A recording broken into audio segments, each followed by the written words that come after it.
Hello there and welcome back to Satisfactory. Yes, we're back on Satisfactory once again, going to be continuing our single player playthrough. But first, you know what time it is. We've got to talk about Boosteroid, the cloud gaming service that we're going to be using to play this game today. But before we would do that, if you'd like to get a subscription to Boosteroid, there is a link down in the description below that will help you do that. If you decide to use that link, I do thank you because you do help out the channel. Alright, let's get on into this. Let's go. Boosteroid is a cloud gaming service that allows you to play your PC games on pretty much any device. This includes mobile devices such as cell phones and tablets, all the way up to some smart televisions, and including desktops and laptops. It doesn't matter. Any of the devices that they support, you can use Boosteroid to play those PC games, and you don't have to worry about your hardware and having, amazing hardware for gaming.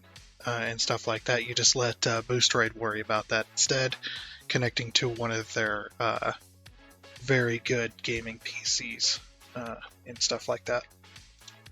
And this can be either done through one of the various applications that they provide for your current device that you're trying to use, or you can go through the browser with some devices, such as desktops and laptops. It's very easy to do. You just go and sign up or sign in to Boosteroid onto your account, and you find the game you want to play, and you just click play. It is easy and as simple as that. Now, internet connection is very, very important when it comes to Boosteroid, or to any gaming service out there. You need a very good internet connection in order to use this type of service, because you're not only receiving information, the stream of the game that you're playing, you're also sending information out. This is your inputs. So when you're inputting whatever device you're using, you're inputting those controls into the game. Those are being sent to a gaming PC, and then the results of those inputs are then being streamed back to you of the game and the results of your inputs within a matter of milliseconds. So internet connection is very, very important when it comes to speed. They recommend 25 megabits of download speed, and less than 20 milliseconds of latency. So latency is not as important unless you're playing competitive multiplayer. So if you're doing anything that happens to be competitive multiplayer, such as games, such as the games you see here. Some of them like World of Tanks and whatnot, where, pretty much every second counts. You want that millisecond to be as low as possible, but if you're playing single player or co-op games, online co-op or whatnot, that's not really as important, of course. I usually run about 80 milliseconds is what mine, or about 60 to 80 milliseconds, depending on the day, of course. But yeah, it's not as important because, you're not going to have, you won't really notice it even then, like 50, 60 milliseconds, you're not going to notice any input lag or anything like that. It's when you get up into the 80s and 90s and even hundreds is where you might start to notice a little bit of, mishap going on. But it is one of them things. So yeah, like I said, internet connection is very, very important, but if you just don't have the milliseconds to play or to be under the 20 millisecond mark, that's okay, just as long as you have over the 25 gigabytes of download speed. But the higher the better, of course, and the more smooth your experience is going to be while using the Boosteroid platform. Boosteroid also supports many, many games. As you can see here, you can sit here and scroll forever. Now I'm using Opera GX in order to run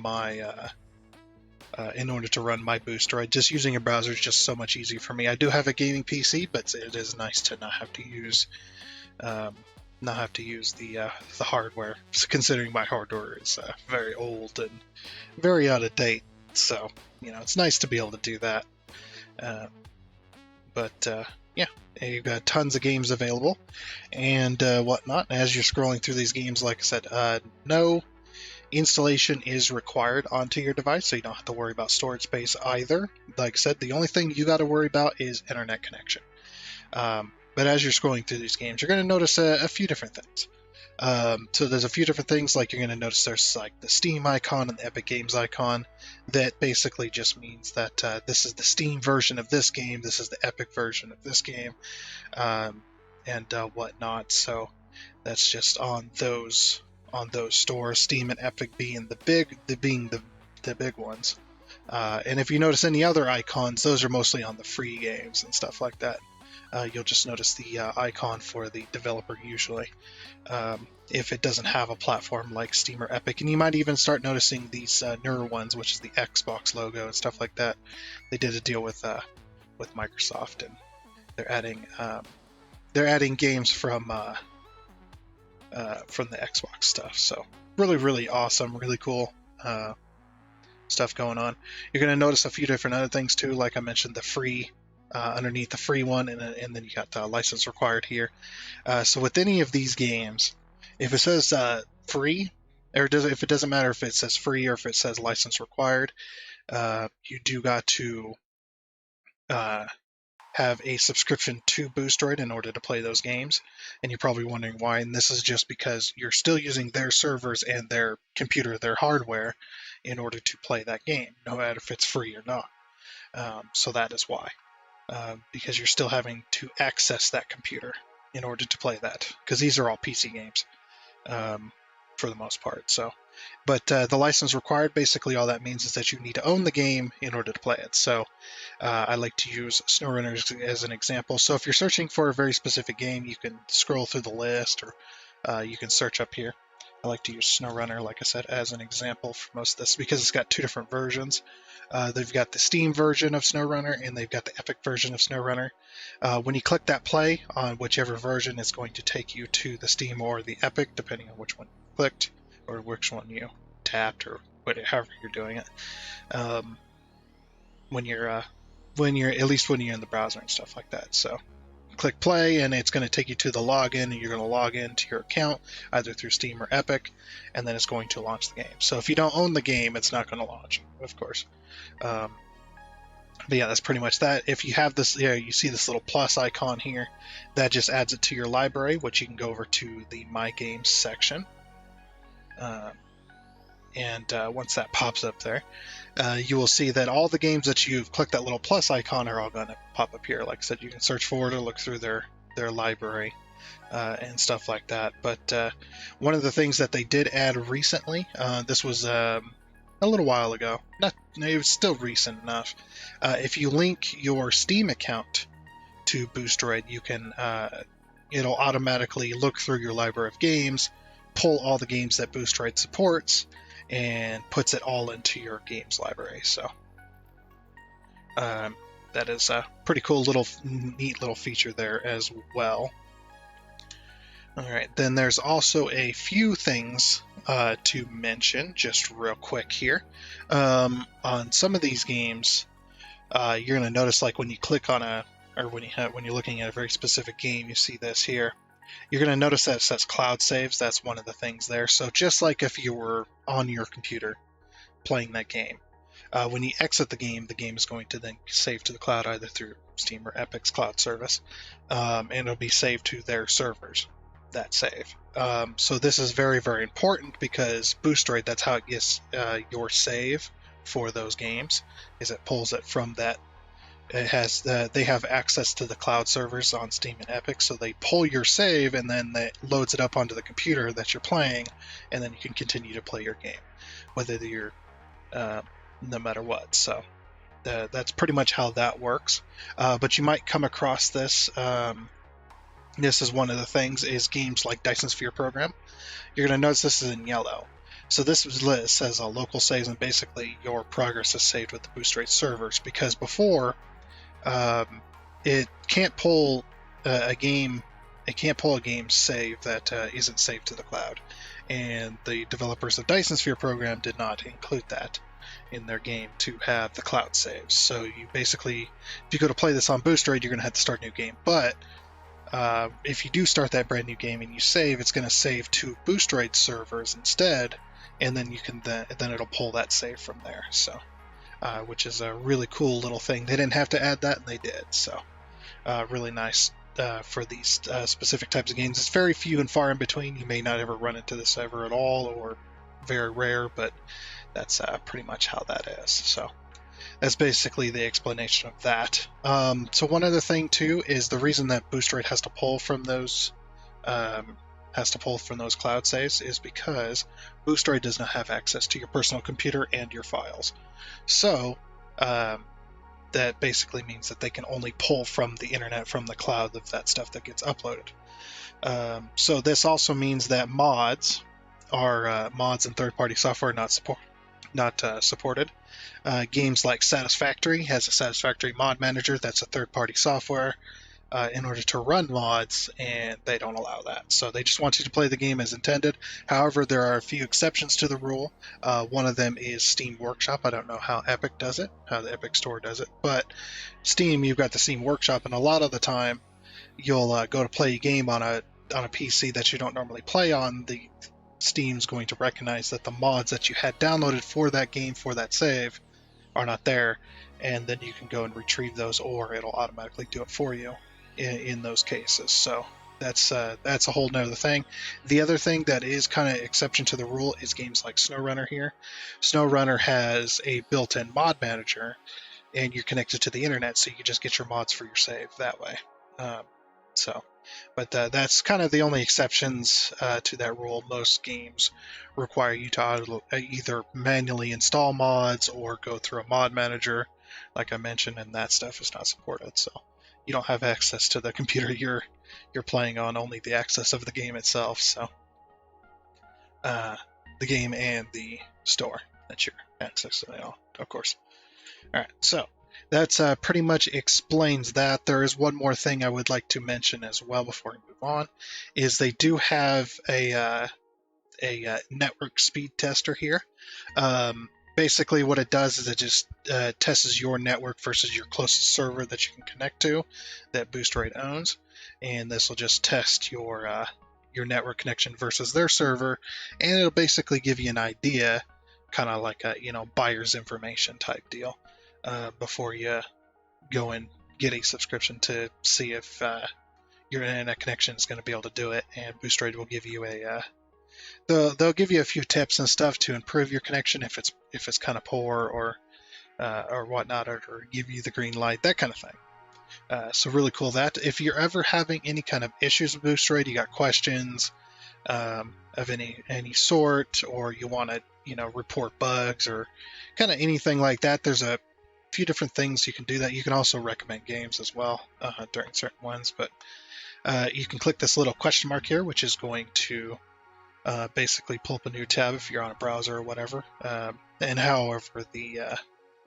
different applications and stuff do it. But basically, this is the help center, so you can type in a question up here, and that will then link you to a few different articles, or you could just click through and try to find what you're looking for as well.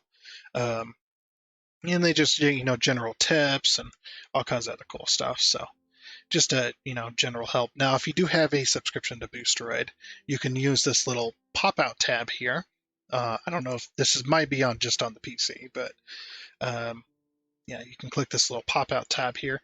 You follow the on-screen instructions of this little side window that pulls out, and basically they verify your account that you have a subscription, and then you can then use that as a means of getting help, because it's a live chat service agent. So you can get help through there, or you can request games through there, all kinds of stuff. They have a few different things, like calling into a call center, just much easier and much faster. So, and you're connected to a live person pretty darn quickly, except for you're not talking to them, you're typing to them. But yeah, and it's a pretty awesome option. They can also see live data.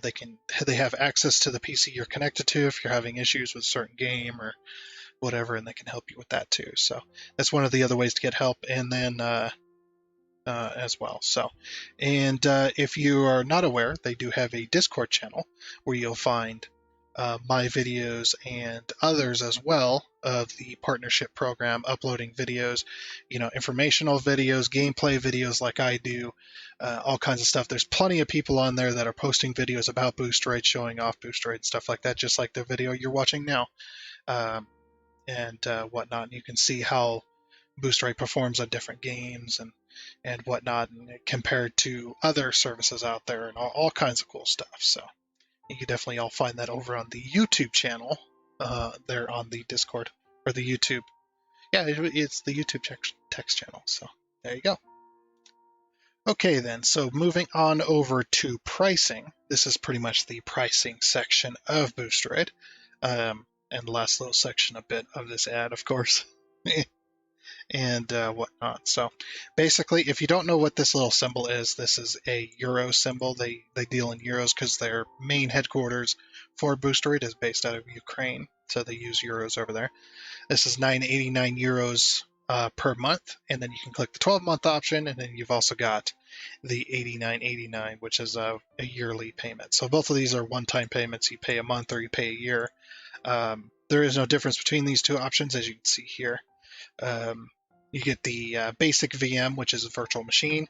You get up to 1080p for the streaming quality, depending on your internet connection as well. If you have a poor internet connection, you may not get that 1080p, but yeah, if you have a decent enough internet connection, you're going to get that. And then up to the 60 FPS for that stream. So if you are just starting out and you're not really sure to what to expect, I would recommend the 1 month option. Just to kind of test it out, just in case things don't work out, that kind of stuff. It's not the, huge thing, but I would definitely recommend the 1 month. But if you're comfortable with it and whatnot, and then maybe I move on to the 12 months. So for a rough translation, this is roughly $10.80 US. And this one for a rough translation is just under $100. So, and that's pretty much that. And like I said, that's what these are just your options here. The other option they don't list, which I wish they would, is that Boosteroid has an edge over their competition. They offer limitless game session time, so you can play your games for 5 minutes or 5 hours. They don't care. Just as long as you are playing the game, they'll let you play for as long as you want, which is good for us content creators. So this option over here, I'm not addressing it because it's not available, but yeah, can't wait for that. You get the high-end virtual machine plus the ray tracing, and then you get up to 4K, and then basically unlimited FPS. So really cool there, but this one's pretty good too.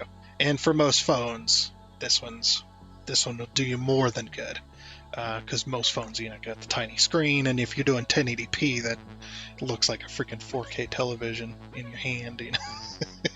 That's my opinion. But if you do have a discount code or discount coupon code, or you have a subscription, you can enter those down here.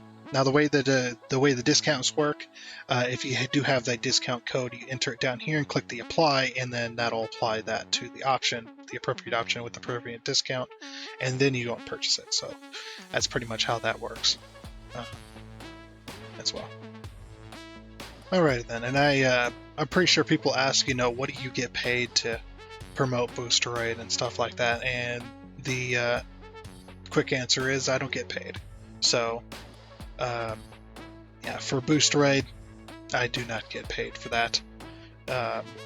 The thing I get out of it by promoting Boosteroid on my channel is Boosteroid promotes my channel on their Discord.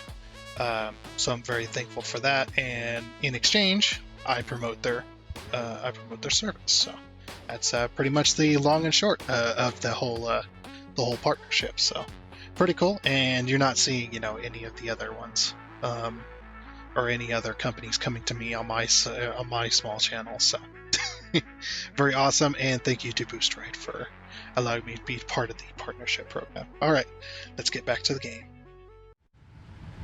Alrighty then, well, wasn't that fun? Yes, back over here now. Just so as a quick little note, this is going to be the last episode of Satisfactory for this particular save game. This is because Satisfactory 1.0 is coming out in just a few days, as I've been warning every episode since we got the release date, pretty much. But yeah, 1.0 is coming out. Ooh, my internet's not doing great today. It is. We might end up switching off of it because my internet's just being such a pain. Alright, all of the distractions in the world. What was I saying? Okay. Um, it's been a few minutes, but yeah. So, as I was saying, before I get rudely interrupted, uh, that 1.0 is coming out very soon in just a few days, and we are going to be basically the plan is going to be that this series, this game is going to be removed. We're going to be starting a brand new game. This is because I'm going to be playing Satisfactory as my main series again on my channel. How my channel basically got started. I mean, it started way before then, but it never was anything until just recently. So, but yes, 1.0 is coming out very, very soon. We'll be starting a brand new game on my main series, and I'm going to tie over the main series. Oh, geez. Yeah, it's not doing too well today. But I'm going to be tying over my main series with this one, and basically I'm going to be playing Satisfactory every single day for a long time. But yeah, we'll be playing Satisfactory every single day. So, the next Boosteroid video, when I record the next Boosteroid video, will be on that save. This save will no longer exist. So today is the last day for that, because September the 10th is when that update drops. So we'll be hitting on that. So if you weren't here last time, moving on from that. Moving on from that, one quick little note is I'm going to be re-recording the re-recording the Boosteroid Ad when the new series starts. So that new ad will be hopefully on the next episode of Boosteroid. But yeah, that new ad will be recorded and put on the channel, and it'll be much shorter and much less explanation from me. So, yep, there won't be any more tutorial on it or anything like that. It'll just be, your standard ad. I'm going to write up a script and everything. That's what my plan is. I'm going to write up a script, which I didn't do with this one. But yeah, that's why it ended up 20 minutes, because I just talked about everything they told me to talk about and explained it in as much detail as I could think of. That's why it's so long. But yeah, it'll be much, much shorter. I'm going to try and shorten it down to just a few minutes, at the most. I know that's probably still too long, but there's a lot of stuff that they want us to talk about when it comes to talking about Boosteroid, so we have to cover that in order to fulfill my obligation. I have to talk about this stuff, so yeah, they don't tell us exactly what to talk about or what to say or anything. It's just mainly a guideline. Like, we want you to explain this feature, that feature. We want you to tell them, explain to your viewers, this thing, so that they understand, that kind of stuff. It's more of a guide rather than this is what you say. It's just it's just so yeah, I guess that makes sense. Anyway, moving on. Sorry about that long explanation, but hey, this is going to be the last one, so we'll be moving on to Satisfactory 1.0 next week, so this will be the last episode, so just had to get all the explanation stuff out of the way. And now, if you weren't here last time, we had built these two wonderful train stations I've been kind of hopping around. But yeah, these two wonderful train stations that we built for both plastic and rubber. So they're producing plastic and rubber, or plastic and rubber is being produced, and it's going into the train stations. And so basically our goal for today is going to, I don't know if we're going to get it done, we probably won't, because at this point, I mean, what's really the point of it all, We're going to be starting brand new, but I need to get this track from here, where I'm at, to over here at this truck station. This one here, to this docking station. So the way the trucks were going, we're basically going to try and follow some of that path. So, yeah. So I'm going to show you how to do. I'm going to show you how to do some curves and stuff like that to make your railway. Kind of, give you a little bit of a thing. Then I'm just going to go build off on my own. I'll come back when I get significant more progress done. But I'm going to go ahead and, well, yeah, I'm going to have to. I'm just going to go ahead and remove these. We're going to have to remove this too. But we don't have to remove more.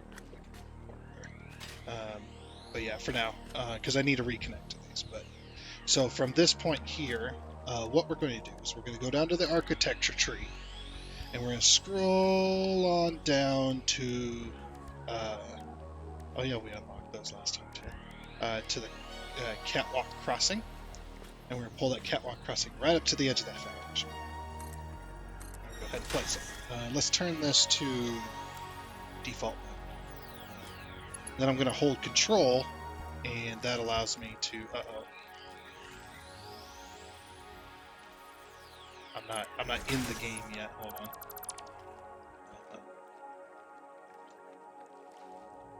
Let's try that. Okay. Yeah, it's not. It doesn't think I'm in the game. The heck. Yeah, it shouldn't be doing that. Maybe I'll remove that, actually. 1 second. Well, in my effort to try and disable that zoom, something I've been wanting to do for a while but never really had the chance to,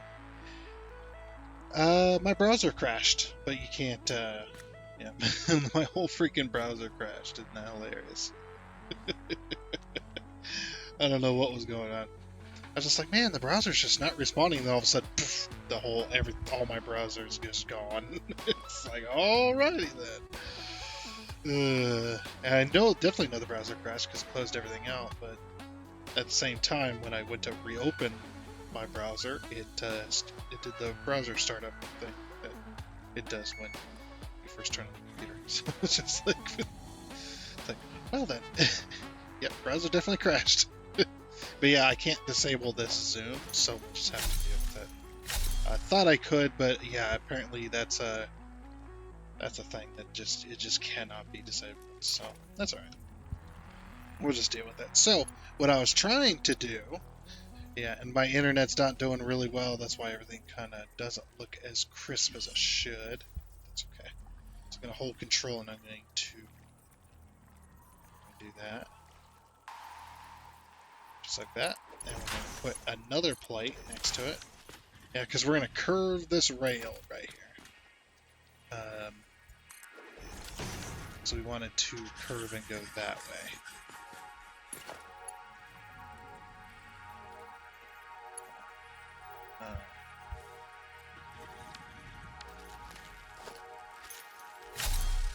It's going to be annoying.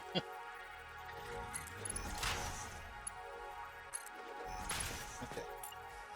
And then that one. And then probably 1 to 2 more, maybe. Now the cool thing is once I got where I need to be, I can just press Control and it'll automatically shift it. See how it's straight here, but then all I gotta do is hold Control. I don't have the scroll wheel, and it'll automatically put that there.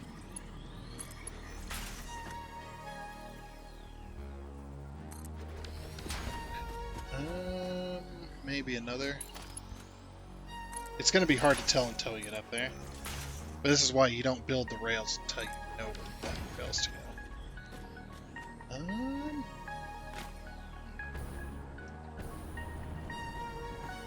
Maybe. Let's see. So first things first, let's go ahead and build this.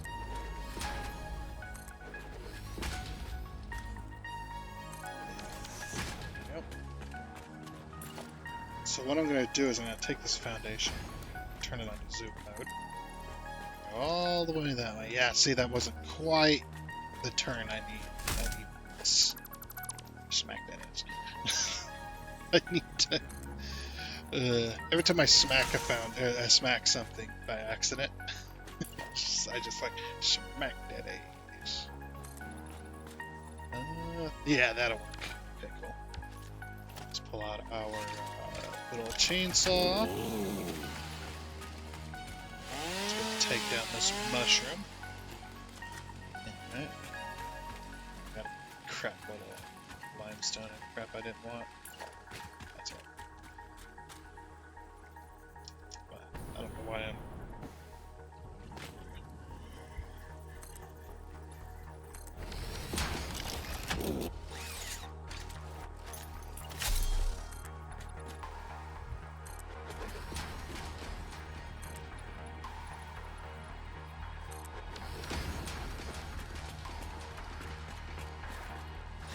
I wonder if I can change some of this. Yes, I can. Very good. So this needs to go. Just all of that.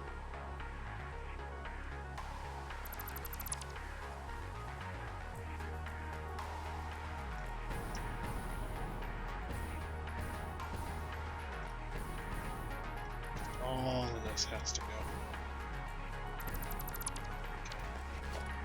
I need to make sure too that their rail is not going to slam into one of our oil nodes here. Ooh, that was close. Oh, that was a close one. Look how close that is. That is really close.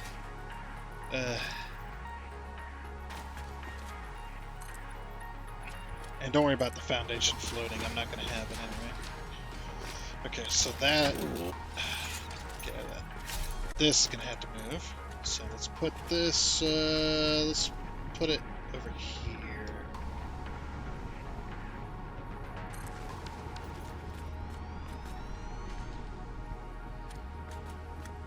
Yeah, because the rail's not going to hit it. Okay. Now we'll put this... And that to there. Yeah. That goes over the top of that. Yep. Okay. So now we can remove this one. Now we need to repower. That's right. Power that. Okay. You'll have to make another turn here too. That's okay. It's just a slight turn. Because we're going to go up and over this little mushroom piece here. Because we need to slip in between these two. We need to slip into something more quote-unquote comfortable. Yeah, you with the jokes today. Just non-stop terrible jokes. Oh, all the terrible jokes. Let's go grab that crosswalk again. Now we have to scroll it again. Okay. I like that it changes the Boosteroid scale. the UI scale, it's really weird. So that will, yeah, that'll get us by. That's what we need, because if we turn one more, we're gonna slam into that cliff down there. So we need to be very careful of that. Okay. Oops.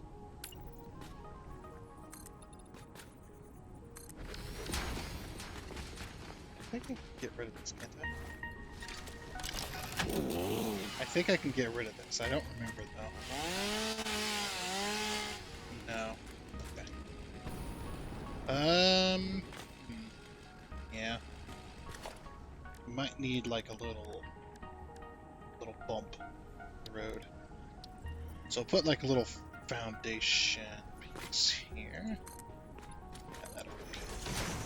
So when we connect, like I said, this foundation's not going to be here unnecessarily. Put this rail down. So now that we've kind of got the way we want to go, where we want to go with the rail, now we're going to go ahead and connect to it. And the reason I deleted this is because we need to pull this up. If I remember correctly, it was up one more. Yeah, right there. And then we take this and we curve it around. And it should be one back, yep. And then that keeps us up there. So it's one past the little dots, basically. So you see the dots here? It's oh, sorry, it's two past. Right? 1, 2. Yeah. So you can see these are, oh, No, it is one past. I'm a fool. I'm a foolish fool. A fool that ever could fool.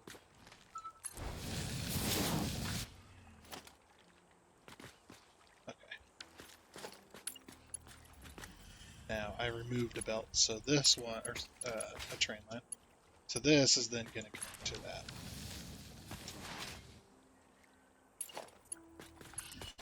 But then pull this over here. And the reason I go one past there and I don't like do the middle or anything like that is because it just doesn't work out for a lot of the corners. So this spot right here I have found that makes everything nice and clean, nice and straight. You just, just works incredibly well. So if I look at that, it's like perfectly straight. So see when I pull this out. What we'll do is a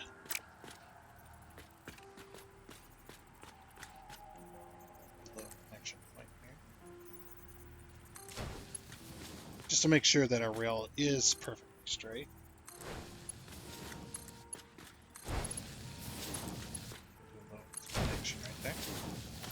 Gonna remove these. And there we go, now our rail is squared with the foundation. Which it already kind of was, but I think this isn't curved. Looks like a perfect straight piece of track. I don't know, it looked curved for a minute there, but yeah, we're just going to pull this rail as far as we can go with it. And then we're going to back up one whole foundation, essentially. I'm going to pull it to here, actually. The reason I go back a little bit is so if I need to put in an intersection anywhere along this, I have room on to go either way with the rails to make the intersection work. I'm not locked dead in with an exact length track where I can't make it any longer. Because if I need to make it longer to make my intersection work, then I get to build like a little piece section. It's just annoying, so yeah, it's just better to go slightly shorter on your tracks length there. Yeah, just slightly shorter. You go half a foundation, a full foundation, whichever makes you more comfortable. See, we did a half foundation shorter on that. So just like that. And I'm building a dual rail system, as I've stated in the last episode. It was this one goes this way, just like American traffic. This one goes this way, and then this one goes this way. So, and for this little section right here, you know how we have that bump? What I'm going to do to make this as smooth as possible is I'm going to go... How many foundations is this? It's roughly 5 foundations, okay. 1, 2, 3, 4-ish. 5. Actually, it's longer than that. 1, 2, 3, 4, 5, 6, 7. It's roughly 8. We'll say 8. We'll say 8 foundations. But what I'm going to do is I'm going to take that and I'm going to pull it all the way to here, pretty much. And then we can go up and over that bump. But what I'm also going to do, to kind of brace our track, so that the track is perfectly straight with this next section, is we're going to put down a little more foundation. We're going to grab ourselves a bit of track, and I'm going to put it right in the middle of this, and I'm going to just put a little section like that, and we're going to do that to both sides. So basically, this is what I call the bracer rail.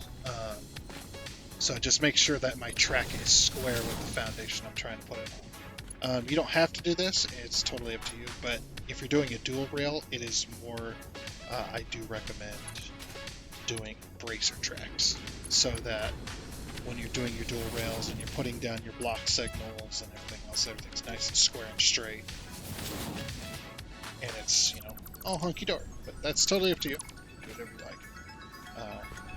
Get rid of this foundation here.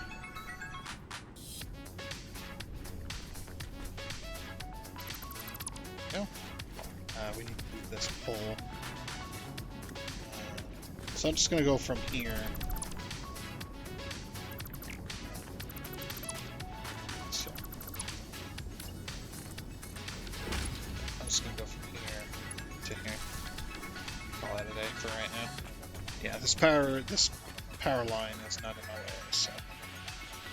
However, let's go ahead and get our foundations back for this whole dealio, because we don't need roads where we're going. Sorry, I had to do it. We don't need this, because this was a road, by the way. Just so you know.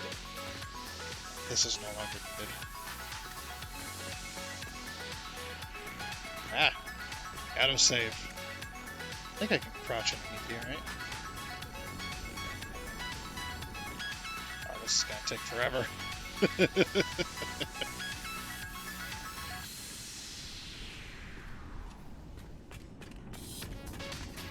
But yeah, I tell you, 1.0 is gonna be amazing. With all the videos that have come out about it now, oh man, I can't tell you how awesome it's going to be. Can't delete it anymore. Okay, go. And we'll just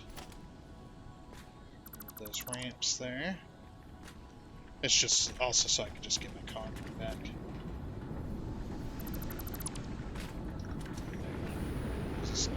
This goes right over the top of it, so it's not necessary anymore.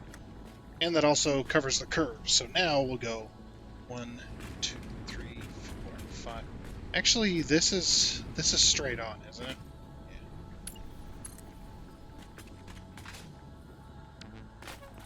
Yeah.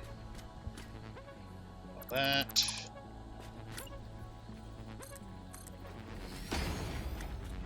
It's gonna go. Yum. And yum.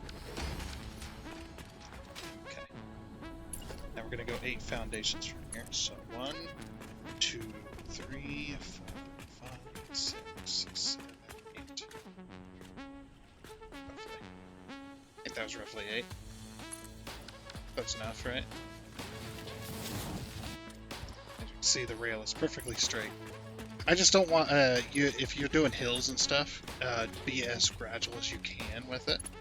And the reason I say that is because you don't want a bumpy track.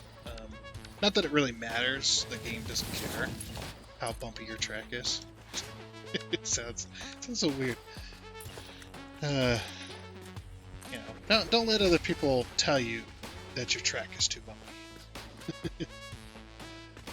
The world doesn't care how bumpy it is. It sounds so weird saying it. That's good. Move all this. But yeah, I mean, if you don't want a bumpy track and you want to, I say putting down rails is like painting, right? It's like painting. You want long, clean, smooth strokes. You don't want a bunch of little hard strokes. Sounds even weirder.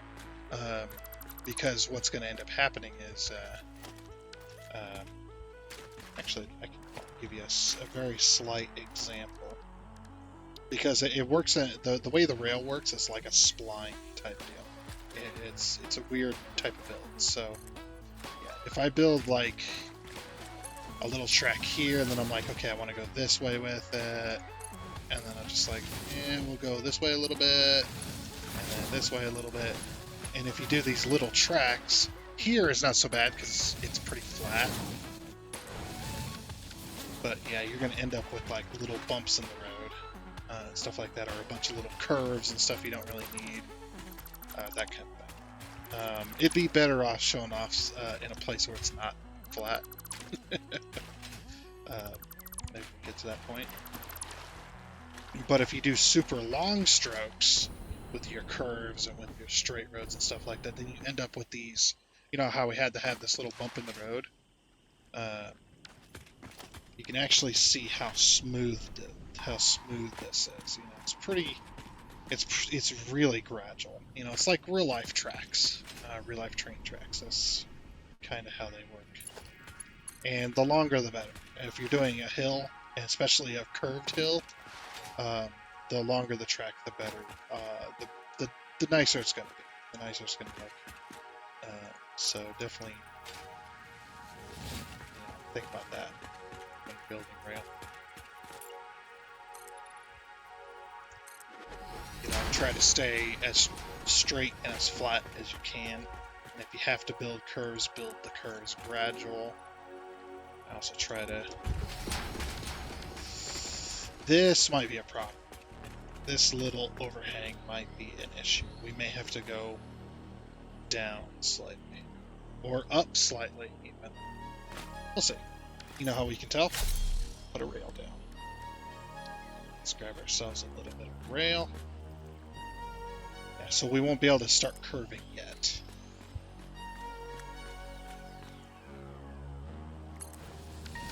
Put down a rail track. Electric locomotive. Ooh. I think it just clips it. Actually, can I lock this in? No, you can't. Oh, wait. Did I manage to lock it? I did. Okay. So you can lock trains as well. Yeah, like... Oh man, it doesn't touch it. It doesn't touch it. Alright. We're gonna go with that because it doesn't touch. Yeah, we can't start turning until right here. Alrighty, then we'll just take our rail and bring all that rail back to up there. Okay, so just one quick little note here. I can't chop this down. I mean, not that it's really particularly in the way. Actually, you know what? It's fine. I'm almost there. So let's go ahead and build our curve. So yeah, what we don't want to go up and over that hill. We want to kind of curve to the right and then to the left around about where that electrical tower is. Yeah, actually, I was thinking about it, and it's like, you know what? Actually, that's not going to be in the way.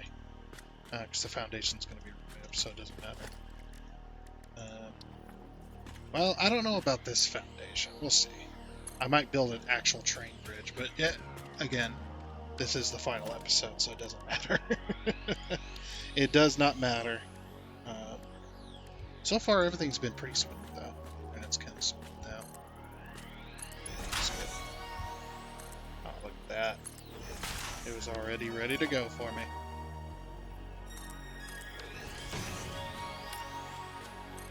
I might not be able to curve yet, actually.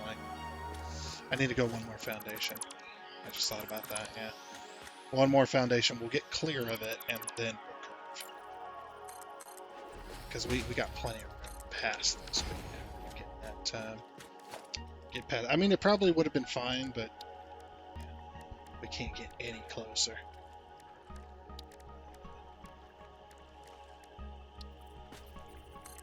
Okay.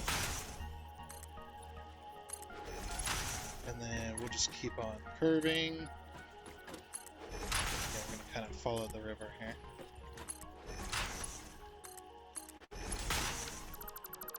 And at this point, this is where I would get ready to start setting up for an intersection, but again, this is the final episode. I gotta remember that. It's like, this is the final countdown. This is the final episode, and it's the final episode.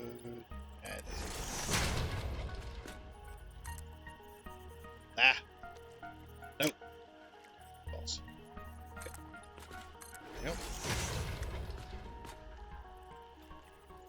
I at least wanted to get a rail track done, which is what I'm going to try to aim for, is to try and get this rail track between this point and the other point done, and then and then we're going into Satisfactory 1.0, and then the Boosteroid series of Satisfactory will be done on the new save, which means. Why did that? Uh-oh. We have a bugged connection. That's how you take care of that. If you go to put down a rail and it puts down a signal and there is no other rails connecting the two, or there is no other rails connecting to that point where it puts down the signal, then you've got a bugged connection. To delete the track and put down another one. It's just it's a bug that's been in Satisfactory for quite a long time, actually. It's just one of those things. Oh. There we go.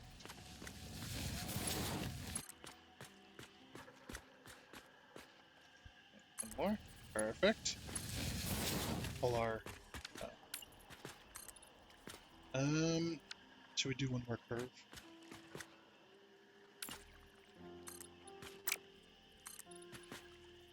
No, I think we're fine. Yeah. We'll go out 10. Straighten out.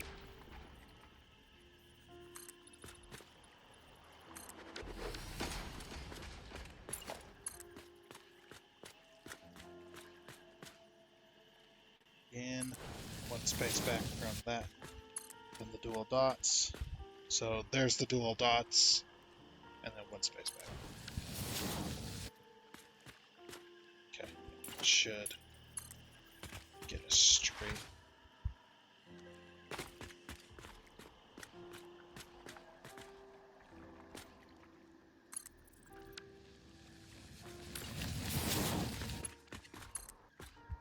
This.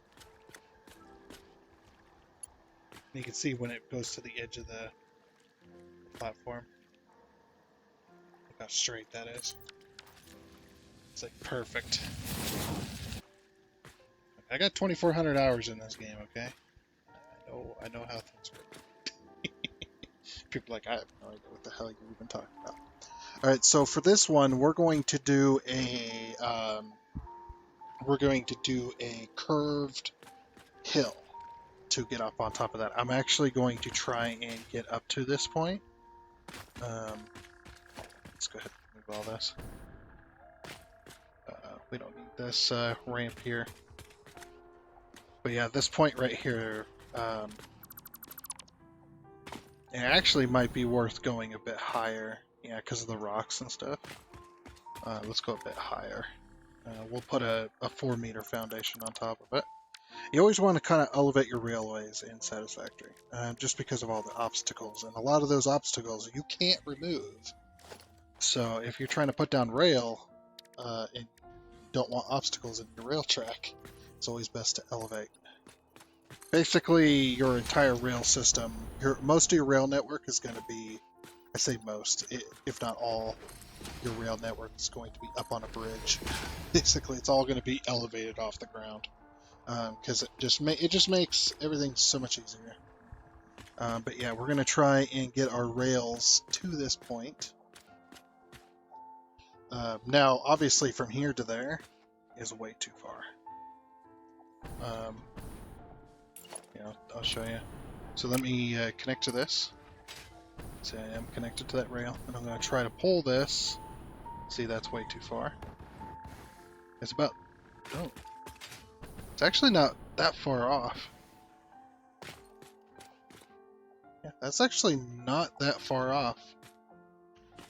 If we can get a foundation down there, that ain't too bad. Okay, but first things first, obviously, because you see how the way the rail track kind of went was kind of weird. I don't know if you caught that or not. But what I'm going to do is I'm going to take... it's going to be a 2-meter, isn't it? Well, it might not be a 2-meter. We'll try a 2-meter.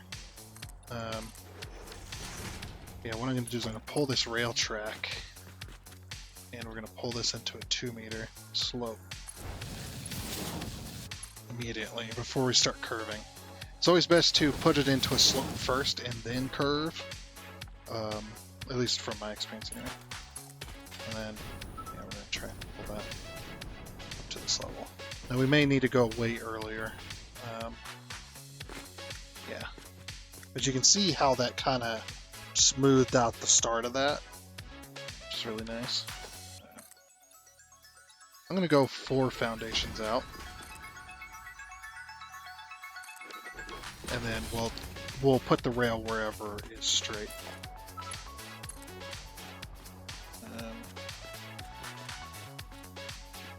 So, one more foundation?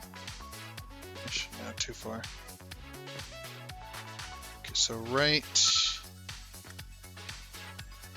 I think that's straight-ish. I mean, it doesn't really matter how straight it is. I think maybe... No, one back.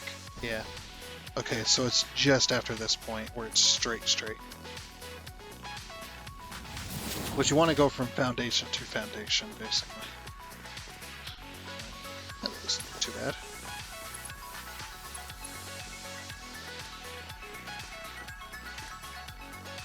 One fast. Yeah, there we go.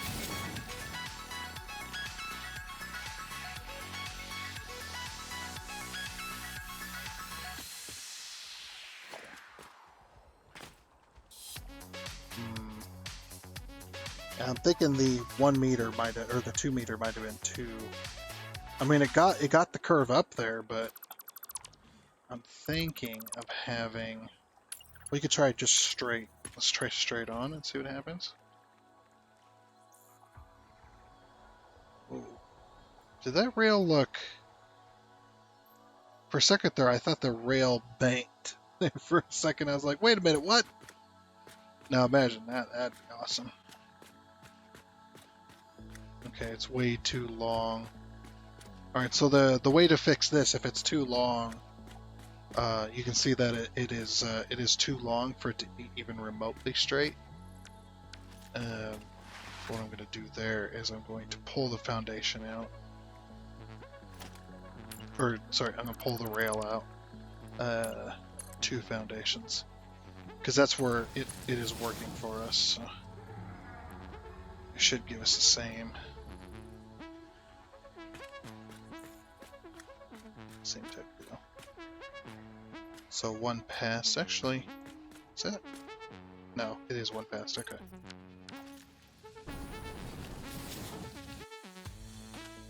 Alright, so you can see this rail doesn't look too bad either.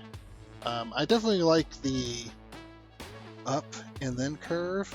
That makes for a much smoother corner. And you can always tell how smooth your cornering and stuff is.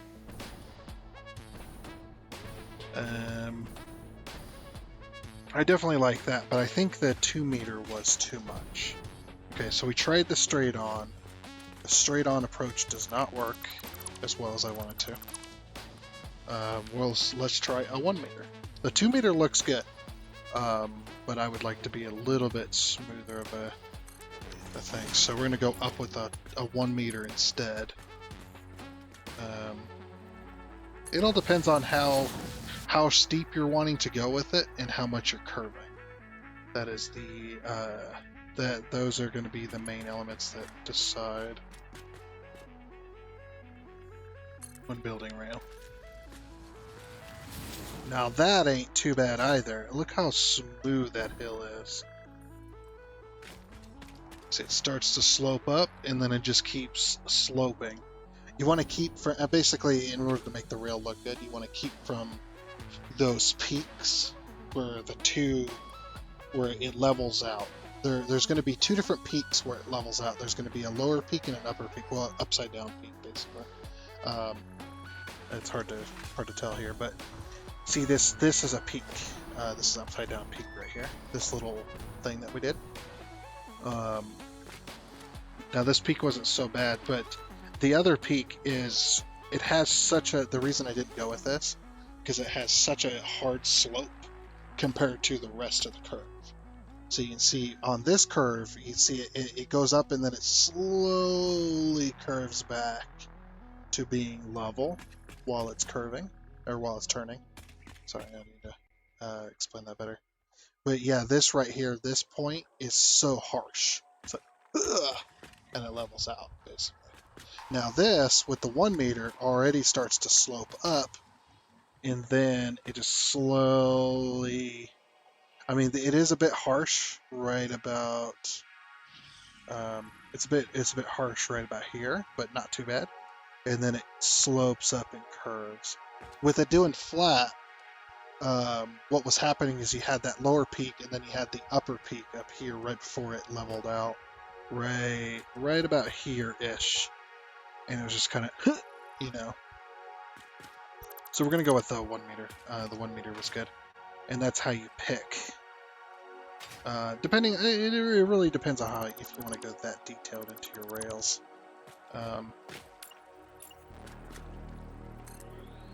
as well. Me, I like to go to that detail in the rail because it does make for a smoother experience, especially when riding the train or seeing the train ride through the area when it's on automatic mode. Yeah, it's not. It works pretty well. So.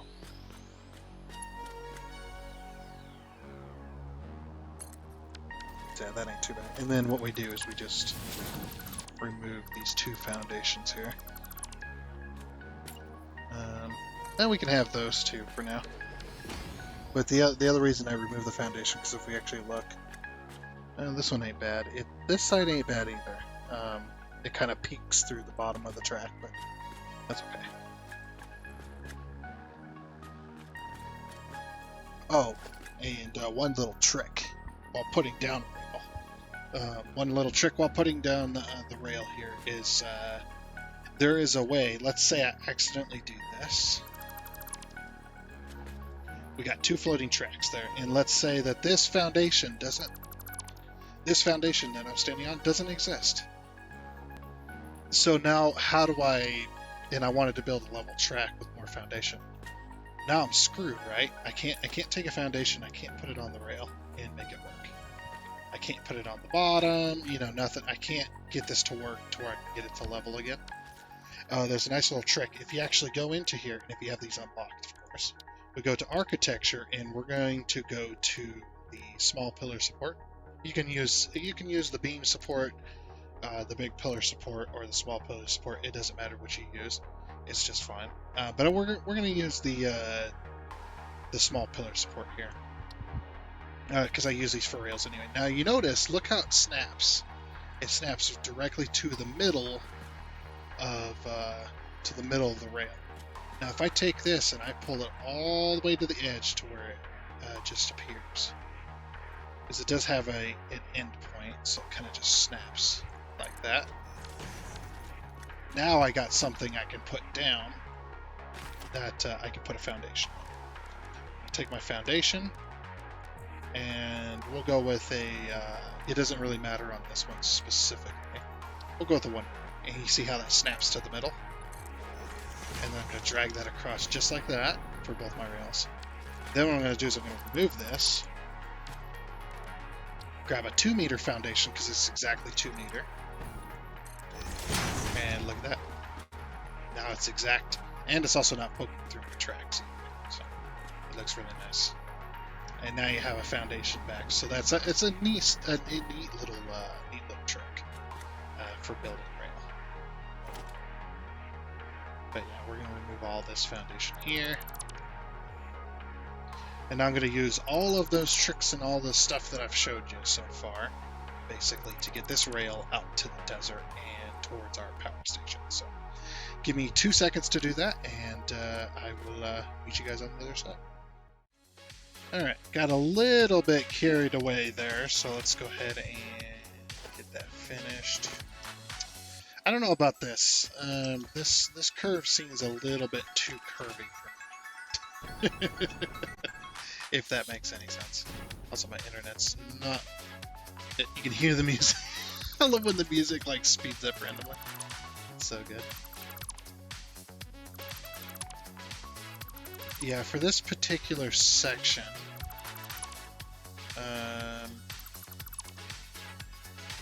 yeah, it's not quite where I want it to be fair, man. But it'll work. I think I think it'll work. It'll work. We'll get rid of those. Yeah, I have to go right around the cliff a little bit. So now we got our racer track going. And then what I'm going to do is I'm building this all non-foundation. So we're going to pull this out as far as it'll go, pretty much.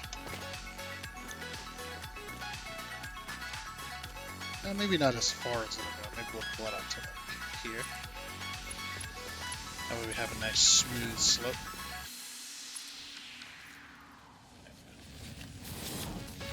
So I'm not a fan. I don't know.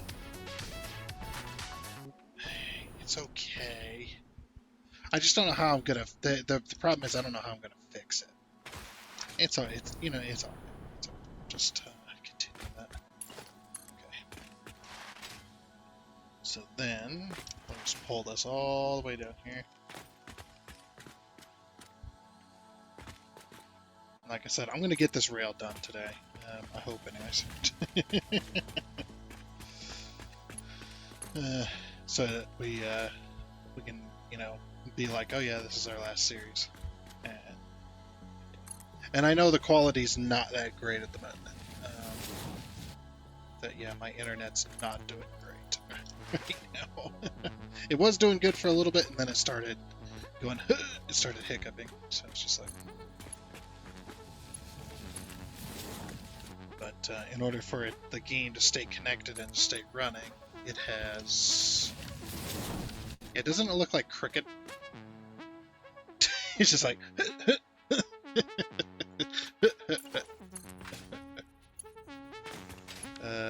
Oh yeah. Okay.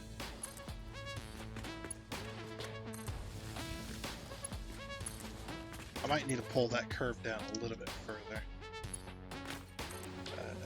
Or this, I need to pull this hill down a little further, probably. What I'm going to do is I'm going to test it. And what I'm going to do is I'm going to pull a foundation until it starts to pop through. Yeah, right there. And this, I'm going to test my peak, the peak I was talking about earlier, the mountain peak. So what we're going to do is we're just going to take a look here. Yeah, we're good. Okay. It's nice and flat. What you don't want is the rail going up and then down. You don't want that. You don't want to go up and down. And then back down to level off. You want it just going down. Or going up, depending on your slope. You don't want it to do both. Unless you have a slope like this. So this is what I did for here. See, I got the rail going all the way back. So we're by the power station now that we got that connected. The reason I put the rail up so high was so that you can drive vehicles underneath it and stuff like that. So I'm not going to be putting supports or anything, and I'm not going to really fix the foundation because, like I said, this is our final episode. So getting stuff where it needs to be is the main goal, and we will not worry about anything else. Can I go straight here, or do I need to? Yeah, I can go straight. Okay. Let's go straight for a little bit to get across this canyon. And the reason we went up this high is because, like this, the autosave. I love that the autosave, when it lags, it throws me up. It's so good. Yeah, you can see this little land right here, this little land space. Pretty great. So we'll go straight across, and then what I'm going to do is I'm actually going to turn it because we need to go towards the base there. And what I might even do is I might leave it here, and this can happen sometimes too. If you want to your two rails to meet up, like you know where your destination is going to be, and you have the rail like say here, and you need to get from here to the destination. You know where the destination's at. Sometimes it's better to go to your destination and build backwards. Or your start, whichever, you know, it doesn't matter because it's not really a destination because it's both. It's like a destination for one route and then you're going back the other way. And we need to build basically what we built over by the plastic and rubber factory. We need to build another one of those out here in the desert zone. So what I'm going to do is this belt here is going to be a pain. So what I might do is I might move it to go up on top of this. Let's see, where's it coming out? Can it go on top of that belt stack? Not before. No, we have to have another. That's fine. I can deal with that. So we'll put up another one of these. Change the build mode to zoop mode, and I'm just going to pull this up. Like that. Yep, that'll work. Okay. And then what am I going to do next? See, this is right next to this foundation, so...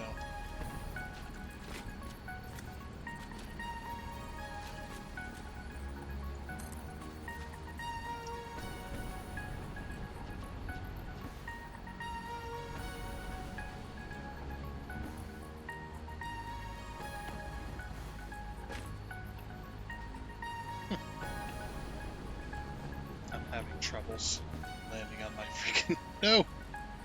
Okay, I stand on the edge. Fine.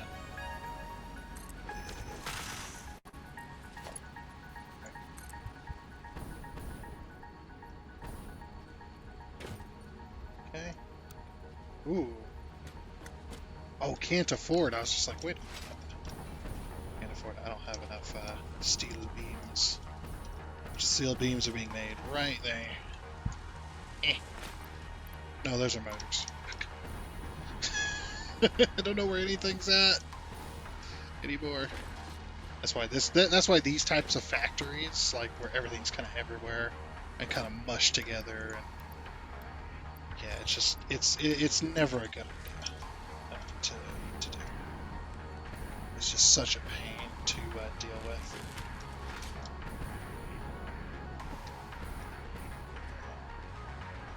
Stop! Stop! Thank you. Oh, let me go. So that connects that because the belt needs to go that way. Now we should be able to afford.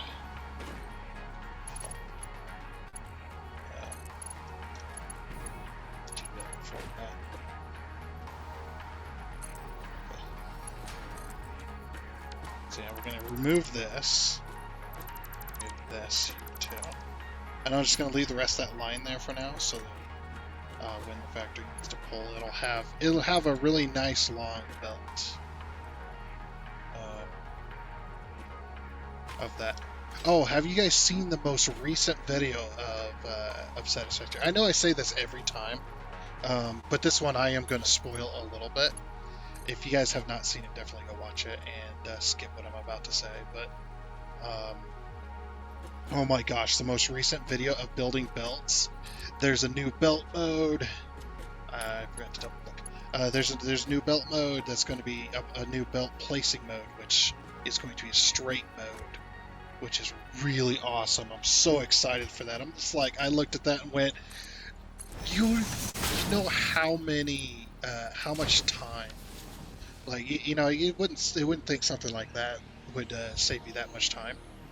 But when you played thousands of hours of Satisfactory, how much time would that have saved you? Probably hundreds of hours at that point, or maybe not hundreds, maybe tens of hours at the very least. Having to try and build belts with the 90-degree curve and trying to make things look nice. That freaking system of trying to do that, it takes hours off of your life trying to make that work. And it is an absolute pain. Sadly, we never got to aluminum. It's okay. Now I'm just like spoiling all the end. So eventually you get aluminum, and then you get the ability to fly around. I know we have the ability to fly around now, but what I mean is the ability to hover. Because we've got a lot of power here. Can I not build that if I'm in the way? That's kind of sad.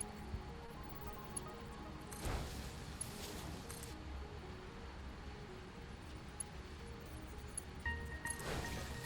I'm just gonna keep on going. Keep on keeping on. Oh, keeping on. So I'm singing a song from my Star Trek game. You know, maybe that's what I should have done today. Was I should have played some Star Trek. I don't know if they got it on Boosteroid yet, though. They might not have it on Boosteroid yet. But yeah, there's this. For those who don't know, but there's this game called Star Trekker, and it has been preoccupying my time as of recently.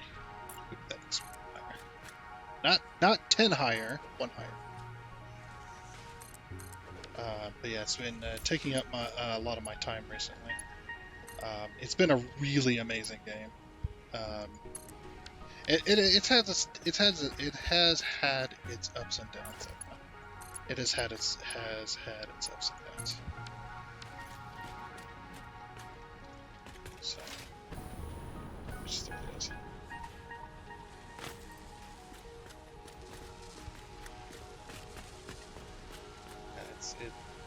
there it is. And downs being where we got screwed.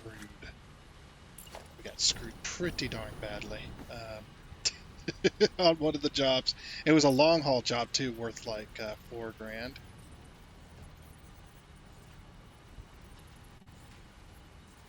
We need to go one higher. This I had to put a slightly taller wall in.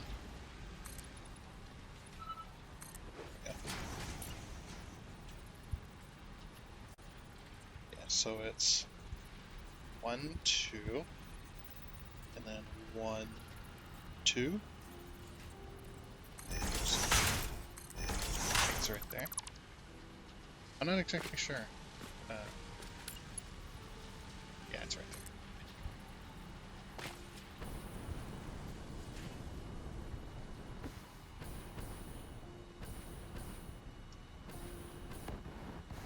Got it. I had to time that just right. Yep, I got it straight. Yeah, cool.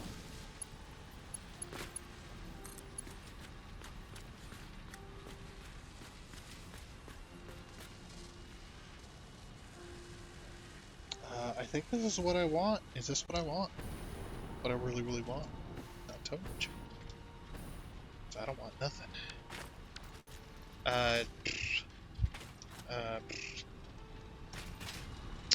Oh wait, the plates are already a part of this system.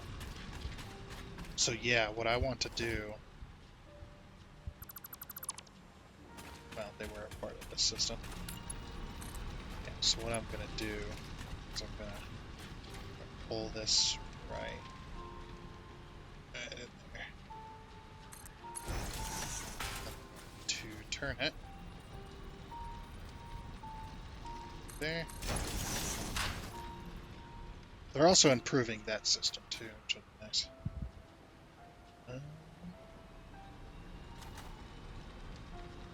Yes, I need to get on top of this. 4. Oh, whoops. Wait, what? Why is that doing that? Oh, the belt is going that way. Oh, it was correct. Oh, I'm so stupid. I'm so stupid. So 1, 2. We can get it on top of this belt right here.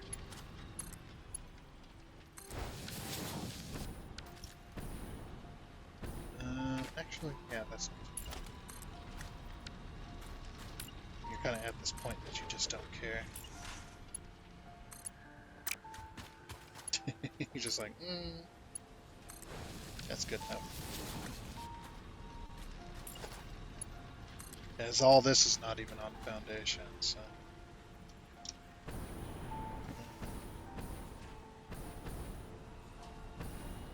Oh, jeez. I think this is the height. Roughly, anyway. Now this is going to be a little bit crooked, because what I'm going to do is I'm going to build one. But that's the only way. Actually, no, that's not the only one I can do. Give me my walls. I can do the triple, and we'll just use the one slot. The straightest one, anyway. Yeah, there we go. And that'll go right above. Okay, stop trying to connect. Okay, I'll just drag it over here then.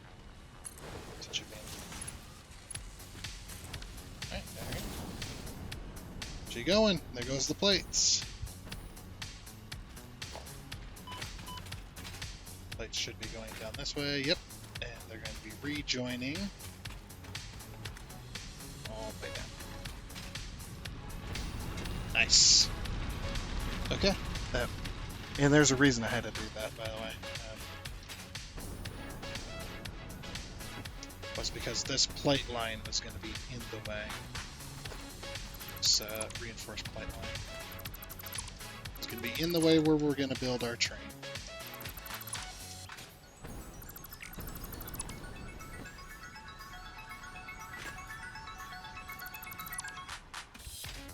So we'll go ahead and all of this. We might even have to remove that there too. Truck station's gotta go. My inventory's full, of course. Oh yeah, my inventory, I forgot how small my inventory is. Man. I gotta go sink some stuff.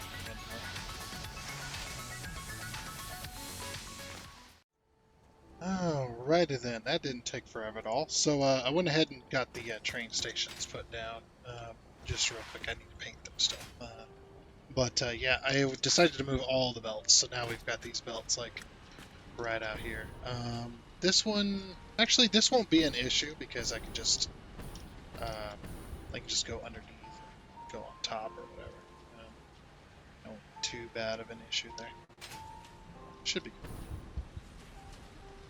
But yeah, we got the 2 train stations in place. This being the... here we go. And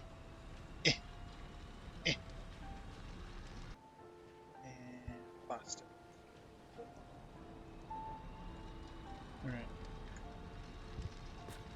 Okay. So we got the rubber delivery and the plastic delivery.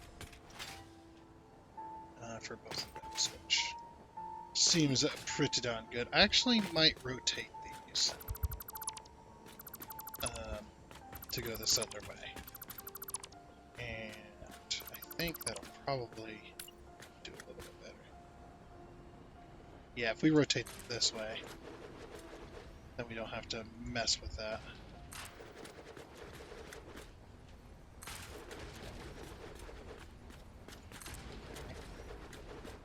And one more. There we go. Look at that. It's got rubber and plastic delivery. Just... Ah, crap, I do need to repaint that. Dang it. Let's select all my damn colors again. Okay. Whoops. Color.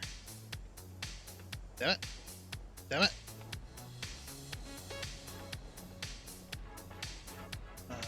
Black. And then traffic yellow.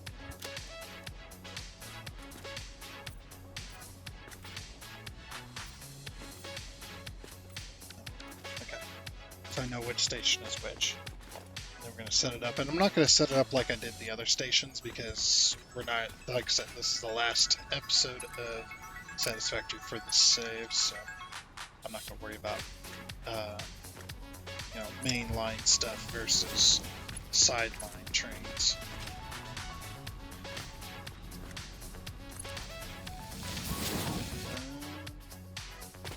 I think from here we could probably straight out.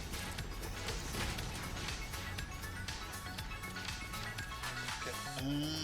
So from here it's 1, 2, 3. This is how wide I need to make this. Get this connected.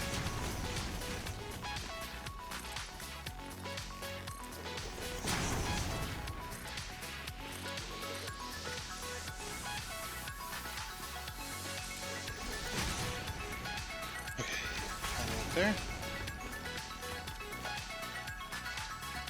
We'll get our rails connected on this side too. Boop.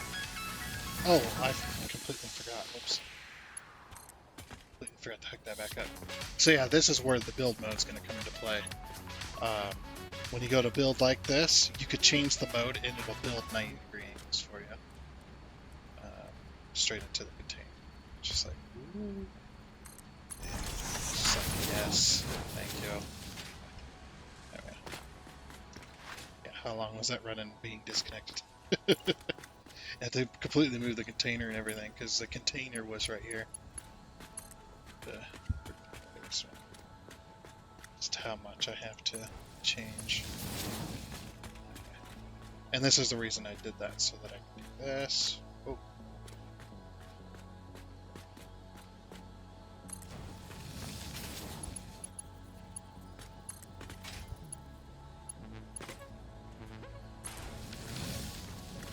It's there. And once we get this hooked up, we'll get the signals put in. And then we'll build our sky bridge all the way over.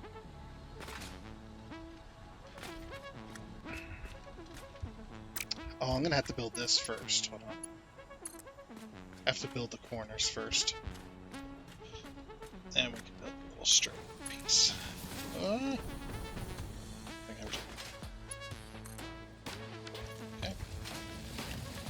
It's connected. Do block signal. And I've already explained these in the last episode, so if you want to see how I'm setting these up and how to set these up, basically, this type of system here, just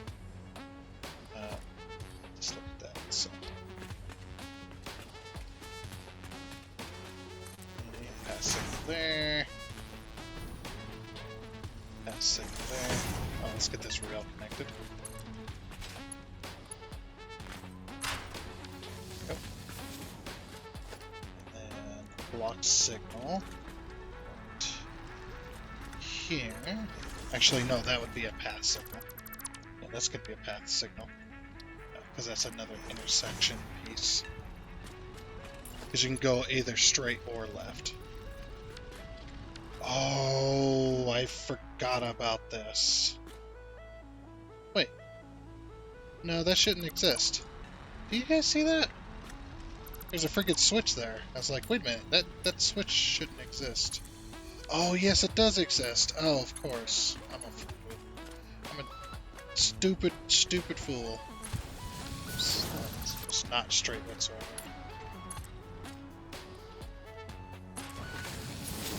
And actually, because sometimes it bugs out, let's remove that. I'm a complete fool. Forgetting about that, we need to do that.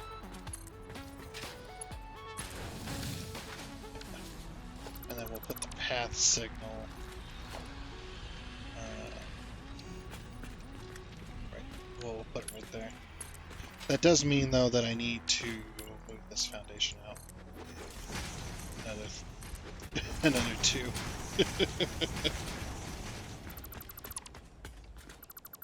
And I will need to redo that as well. A little annoying, but eh. Oh crap, I'm gonna run out of foundation. No. No. More foundation. I always need more foundation. This stuff gets expensive. Just carelessly flying through the air.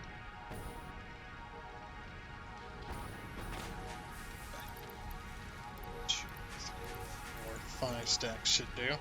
Hopefully those 5 stacks will get us to where we're at.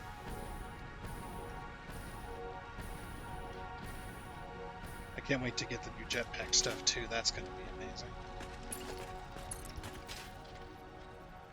Because there's some new fuels and stuff that you can put. Oops. I hit the C and the V key at the same time.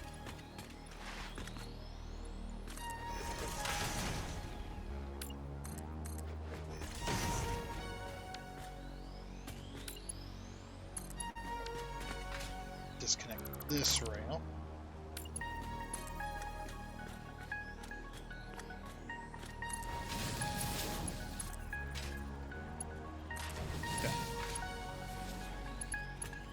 Now we'll connect this way. Building corners first. Straight piece in between. Oh,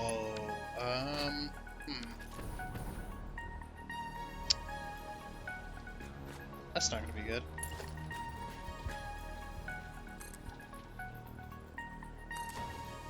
Because that needs to be so that they can go that way.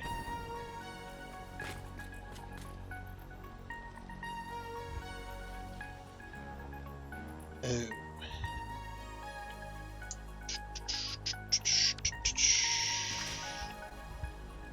Okay. It's alright. I'm like trying to think. I guess it'll have to be a 4x4 curve then.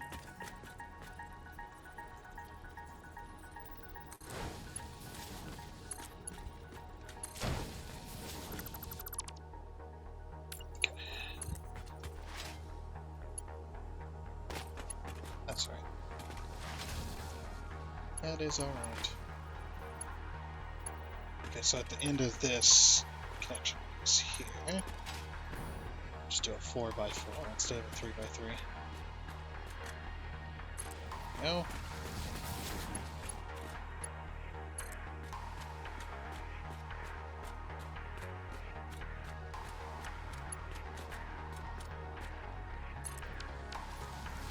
There we go.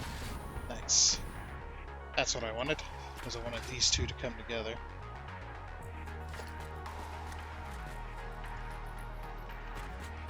So yeah, we couldn't do a 4x4 curve on that. It would have looked weird. Okay, but we got our two rails going. So the place we need to aim for is over there.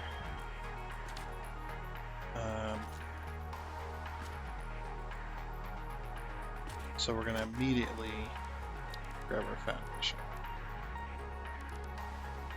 And we're going to immediately start curving from here, and then I'm going to make my way across.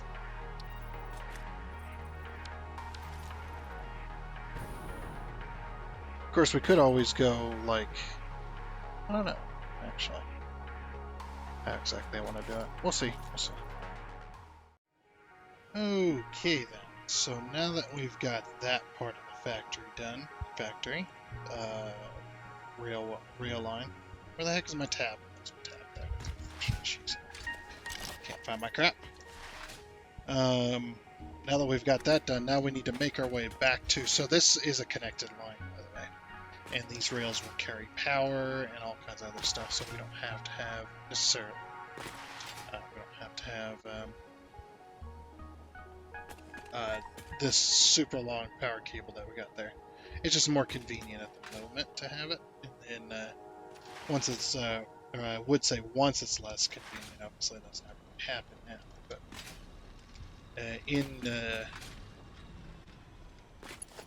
know, if this was slightly different, I'd be able to, or what I'd do is I would remove those poles eventually.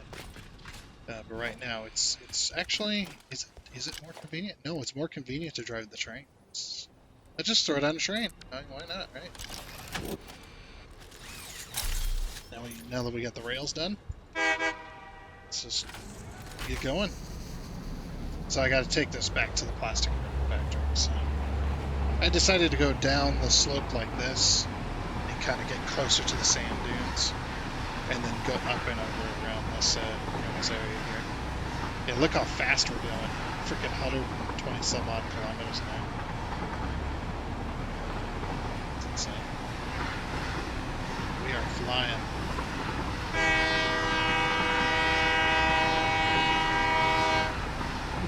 Yeah, like a real freight train.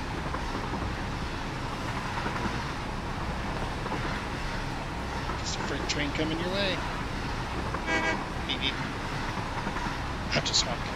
By the way, that's neat. It's having fun. Yeah, got my foot to the floor. These things can go up to 180k, by the way. I've gotten them almost 200k, maybe 200k. But you have to have a very steep hill in order to make that happen. But yeah, these trains cannot derail based on speed. The only way they derail is if they run into another train, and I'll show you that here in a minute.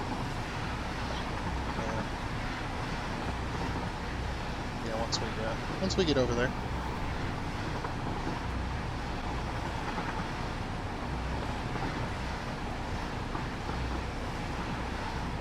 Okay. Then we want to go left, and I'm going to run into one of these trains. Here we go. Full speed.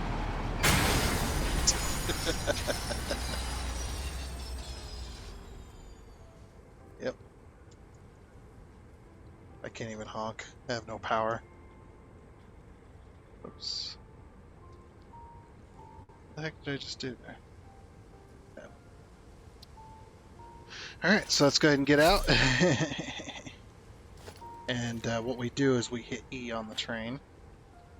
So it re-rails, and then we re-rail this one. And we're done. Okay, so let's go ahead and get rid of this. So the next thing we got to do is we got to set these, we got to bring back, we should probably bring back some plastic. We got to set up the, let's go ahead and dock here. We got to set up the block system so that the trains don't run into each other when they're running on the same track. Yeah, we're getting new cars, plus we're loading an old car that we had.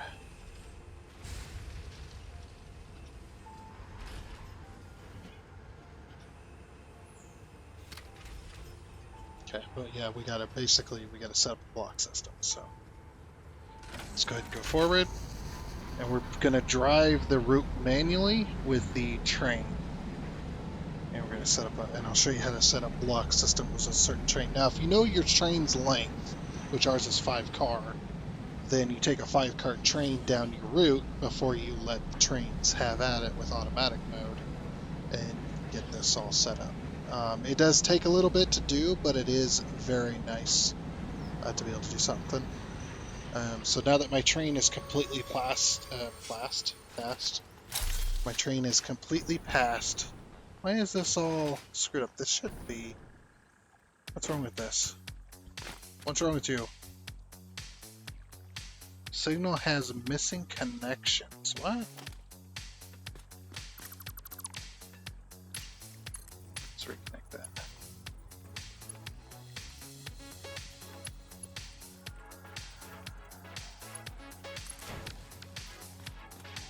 What the heck?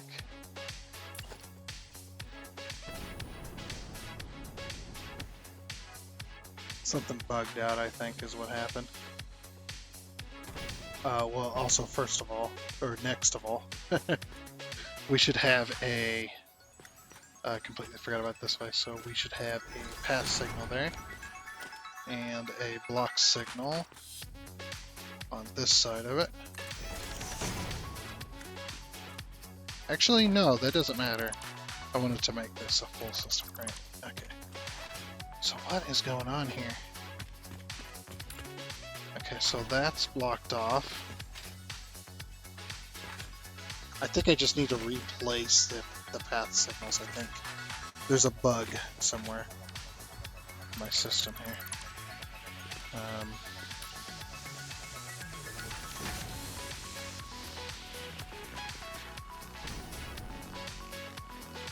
Has conflicting entry types. Oops. Let me out. Let me out of the water. Conflicting entry types. Pass signal. Pass signal. Path signal. What? How?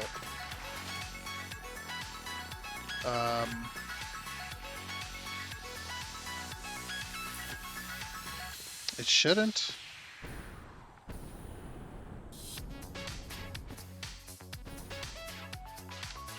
Okay, this is totally bugged. Yeah, something in here is bugged, and I don't know what it is. Let me remove this.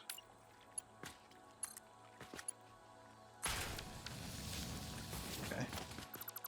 Let's remove this piece, this straight piece of track.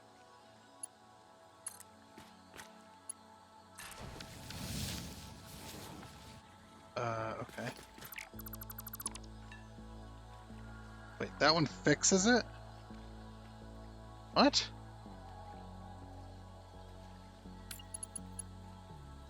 How does that fix it? But that one breaks it. Okay, something is... Yeah, something's bugged. We're gonna go ahead and remove this signal here as well. Yeah, it's bugged. I don't know what the heck's going on. Okay. Alright, so why won't you... Come on, let me have the... has conflicting entry types. Where the heck is this entry? I don't know. I guess I'm confused about this. Like,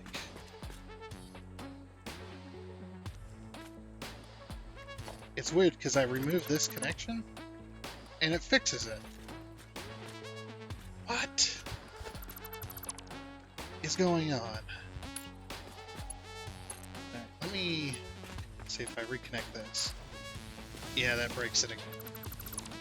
Okay, something is broken. Something is totally broken.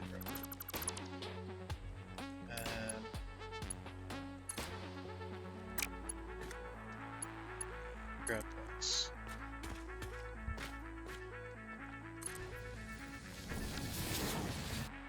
Okay, that doesn't work yet.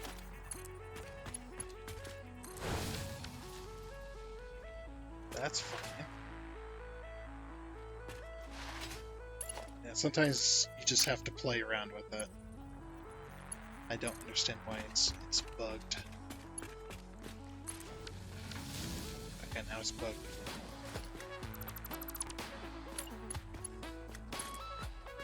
I wonder if it was that signal. Let me reconnect this. And then let's grab another path signal.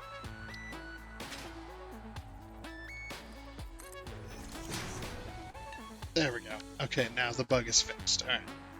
Like I said, sometimes it just takes a few tries.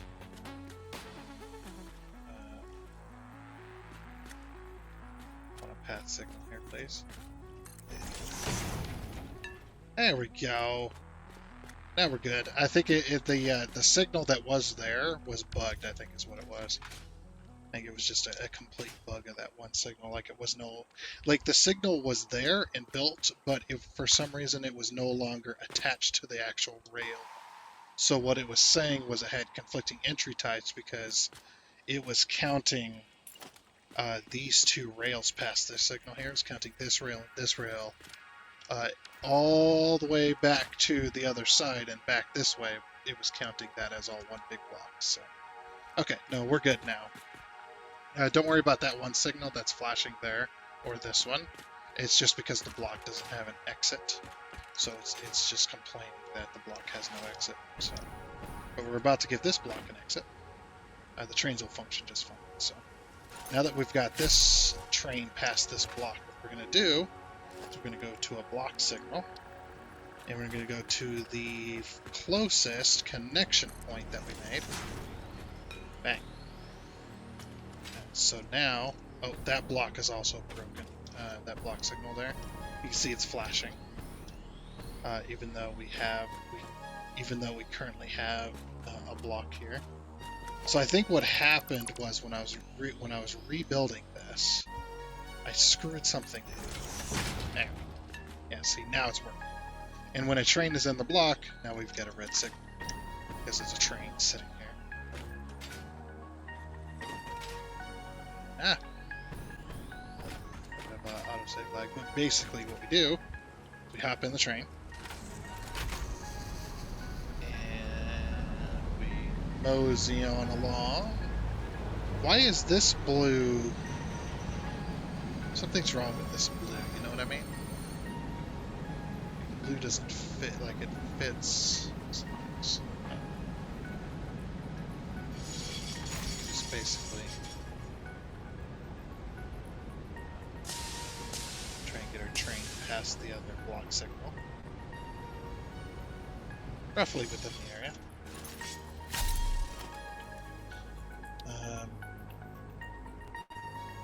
Let me see if I can fix this.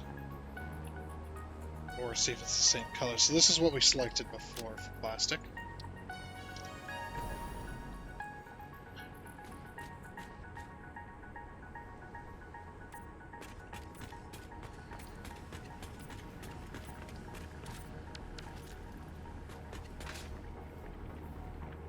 Yeah, now the blue is no longer... Oh, it's the color. Okay. Interesting. That blue is very strange. It's a metallic paint job, apparently. Like when it's in a darker space, it's way darker than when it's in light. Yeah, then we go and grab another block signal. Oh, and basically, so when you do this, this is why you connect both connection points on both sides at the exact same point. So then you just grab when you put a block signal, you just put one on going the other direction. So pretty easy, pretty simple. Yep. Oh, yeah. So basically, go like this. Okay. Ooh. Next block signal can go. Yeah, you can go there. There we go. And we just do that. So you want the block to be bigger than the train can fit. Not too much bigger. You don't want it crazy big, but you want the train to comfortably fit within the block. Maybe a car or two extra length. That's the basics of it, anyway. And then we just do that all the way back to base, and then we can turn the trains on automatic mode once the blocks are set up.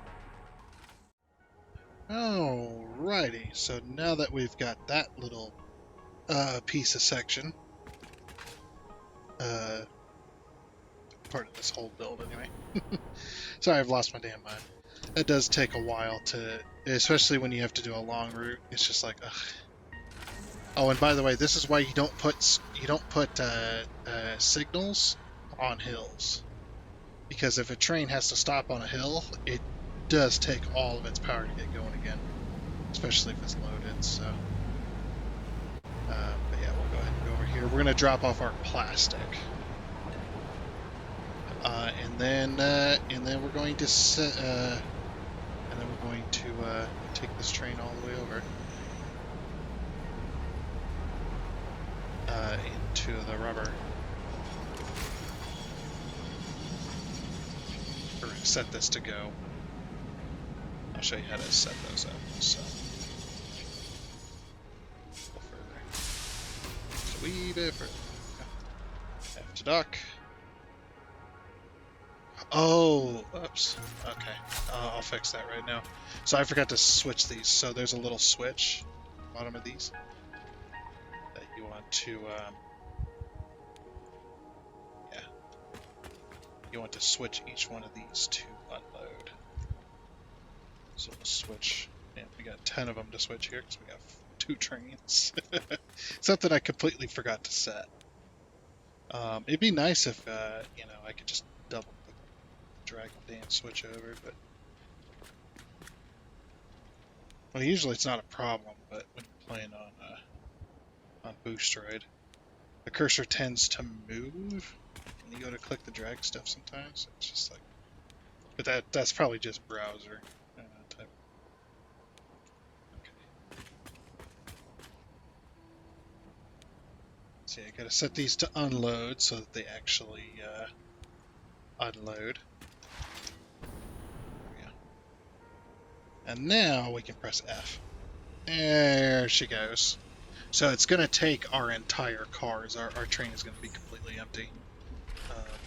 Or it's going to take the crates completely. Usually it doesn't take the crates completely because the train station will have stuff in it. But since this train station is brand new, it's going to be completely empty. So it's going to drop the entire container into the thing. So, and there we go. Okay, so what I'm going to do is I'm going to hit the Q, and we're going to edit this timetable. And since it's the plastic train, we're going to go plastic station. Click the little plus on that, and then click plastic delivery. Save changes. And then we're going to turn on self-driving. And now I can take my hands off the controls and just let the train do its thing. And then when we get back to the rubber factory, we're going to do the same thing with the rubber train. But yeah, now you can see all my signals. So yeah, you want to try and avoid putting signals on hills, because if the train has to stop, then it's not good. Now, the other thing too to note about trains in this game, if you have a longer train than 5 cars, I would say put a second engine on the train. Whether that be engine on the front of the train or on the back of the train, doesn't matter. Doesn't matter if it's facing forward, backwards. Just put a second train on there and you'll get more power. You'll basically double your torque, essentially, because that's what train is all about, right? The trains are not really about the speed, they're about the torque. They're about the muscle, basically, to get up and go. So the more engines you have, the more that train is going to work. Like if you have a 10-car train and you have a single engine on it, that train is going to struggle every time it hits a hill, every time it needs to stop and go. If it's fully loaded, it's going to have issues. So definitely, if you have longer trains, definitely put more engines on them, because man, that'll save you. That'll save you some time. Yeah, see, now the train just, and I'm not braking or anything. The train brakes itself. So, and then what we're gonna do, I don't know if so. Now we're going to go into this engine, and we're going to edit the timetable. And we're going to click rubber station, and then rubber delivery. Save changes. Now our next, see how it says next station, rubber station? Now, it's strange. We're at the station. So what we're going to do is we're going to back the train up a little bit out of the station. About this far I'll do. Stop the train. And then we're going to turn on self-driving. And then the train doesn't get confused, basically. Yeah, we're going to get ourselves a load of rubber here.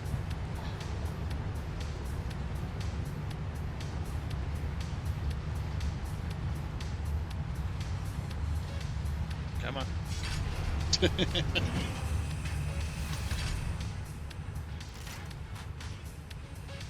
So grab itself a full cargo load. Now when that train passes by us, because it's going to pass by us, I'm actually going to turn off self-driving for a minute. Let's turn off self-driving. So next station is rubber delivery. I'm going to wait for this train right here. We're going to wait for this train to go into this station. It's going to take it a minute to get over there, but yeah, and basically that'll just offset the train so that it's just so that they have an easier time. They're not running into each other, you know what I mean? It is what it is. It looks like the train's moving incredibly slowly, but you got to remember that this section of map, just from here to here, is an incredibly long journey. And that train is that train right there is going, 100, average 100 to 120 kilometers an hour. So it's moving. That train is moving fast. Yeah, it's just doesn't look like it's moving very quickly, does it?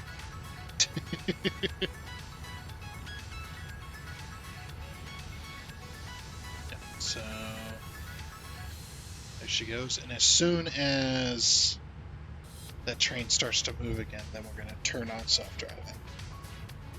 Good thing that you have the map open while you're editing the timetables and stuff, because then you just sit there and wait. It doesn't work with the vehicles, but it works with the trains. So the train should start moving here in a second. We'll hit turn on the self-driving. As soon as I see that marker move.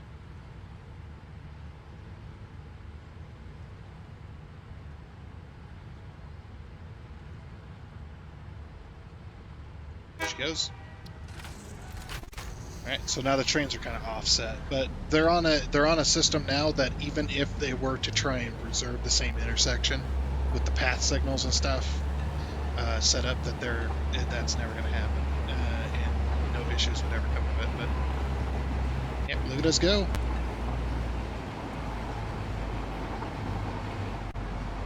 It is very nice. So yeah, dual rail system. This is this is as close as the rails you want them to get. Otherwise, you're going to have issues. You might end up with trains running into each other because they think it's an intersection. Basically, the way the intersections work in this game is the intersection is created when two rails come into contact with each other, or when they're close enough to where they would come into contact, basically. And there's the other train.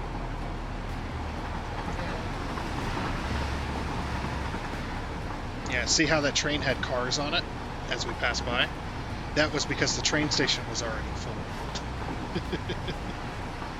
The train station up here was already full of plastic, so the cars stay on the containers stay on the train cars when it unloads if the train station already had stuff in it, so, because it can't offload all the product. But when it's a brand new train station or the train station's completely empty, then yeah, it's gonna take the container completely. I don't know where it takes that container when it's done with it, but yeah. But yeah, looks good. Everything's running well, like it should.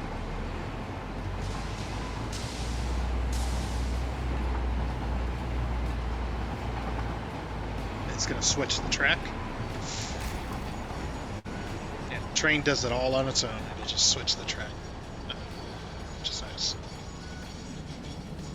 You could also switch the tracks manually by going up to them and hitting E. It's kind of funny. Cool. Yep, looks like I hit them all. Very good. Alright, so now we just gotta hook it up and then we're done. We're done for this series. So say goodbye to Satisfactory, kids. Just kidding. We'll still play on it, but yeah, it's pretty well done for this series. We're going to be starting a brand new series on Tuesday. That should be fun. Okay, and then we're gonna do our old trick of connect all of the stations together, because that's what has to happen.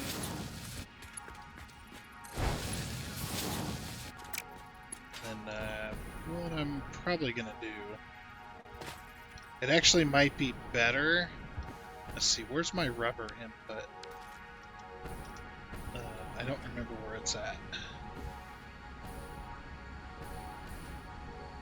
It's for the modular engines, I know that much. Is this the modular engines? Ow. I ran out of fuel. Like idiots. That's not modular engines. Where's the heck is the modular engines? Because they're the ones that take the rubber. Is this it? Ah. Yeah, this is modular engines. Okay. But where the heck is the belt? I know I removed the belt to disconnect the...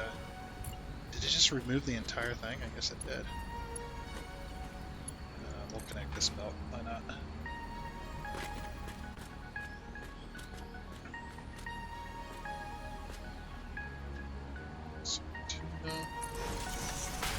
This will be our rubber belt.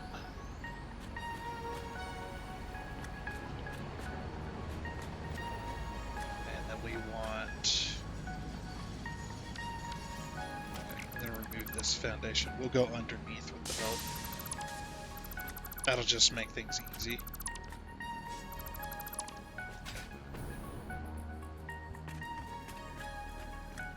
So if I do just X4,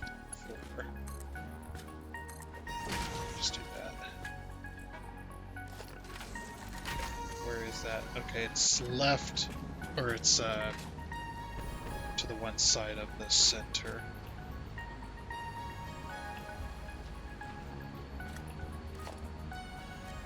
So foundation. I'm going to do this because this will make it easy. 7. Actually, you know what? We could pop it up like here.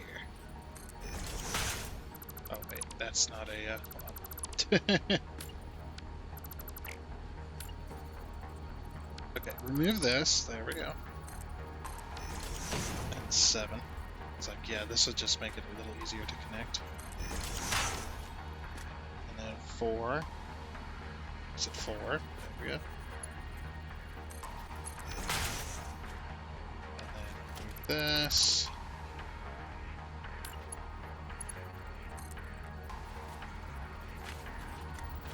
See if that connected there. Yeah, or that's level there.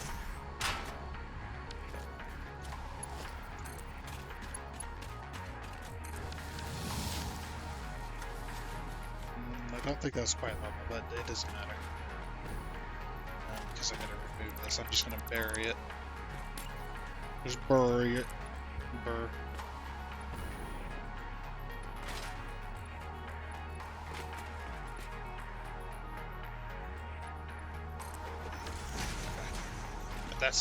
That's connected there. And then 3. There we go. Now we're making modular engines again. Very nice. So no more plastic and rubber trucks. It is now plastic and rubber trains. And we're going to do the same thing with this.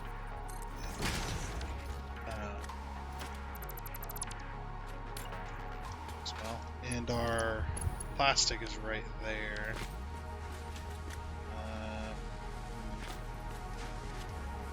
What would be the best way? You know, it'd probably be the best way is burying this one too. That's logistics Mark 3. I need Mark 4.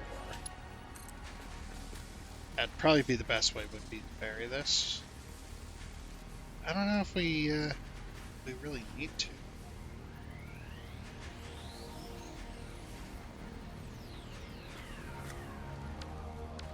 Slightly, all of this is off by 1 pound or 1 meter, so it's all screwy.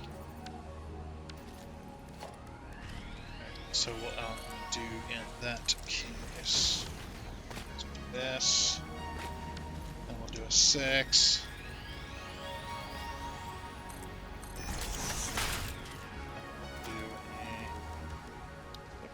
And we'll do a 4. And the reason I wanted to do that is so this. Then we'll take this over to this machine. 1, 2. Now we go over this belt. 2.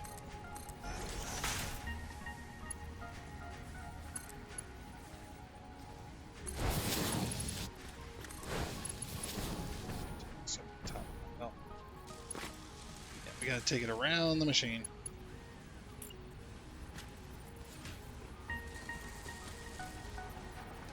Two.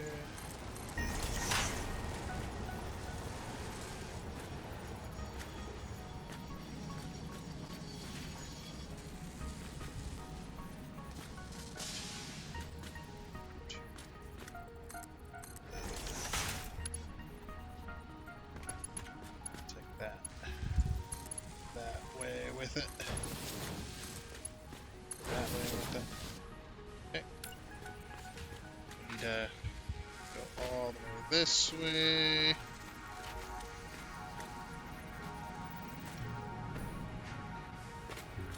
Yeah. 2. I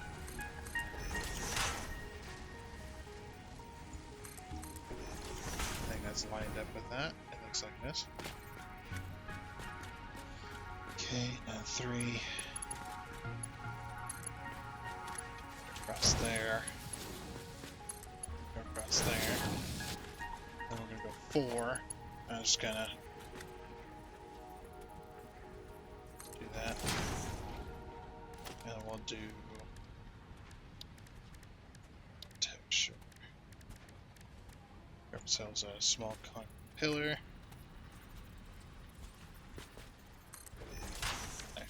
It's like we'll just bury it there. And then from here, that belt there.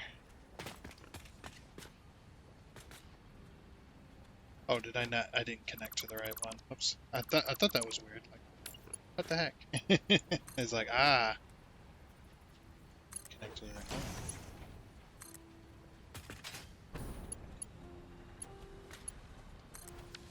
and there goes our plastic. Yep. Just make sure it makes it all the way back. There's not going to be much because I haven't connected the stations together. Yep, it's working. Whoa! That auto save, or that auto save, freaking hilarious. Okay, got that all buried. Yep, very good. Alrighty. Oh crap! You know what I didn't think about?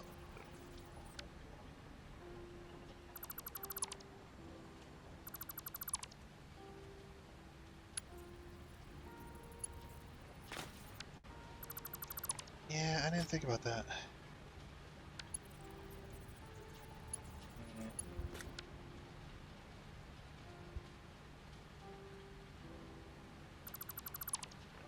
I wonder if I can still connect to this belt somehow. No, it's...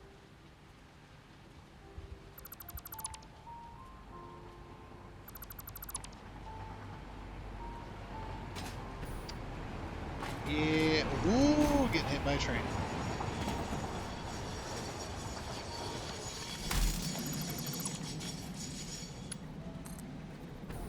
Didn't think about that. Because the way this one's going to work is going to be a little bit different.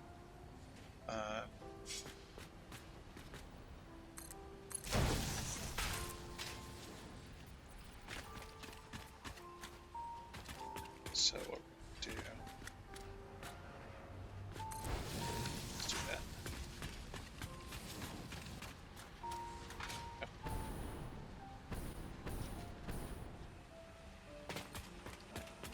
7. Because there's so much space in there.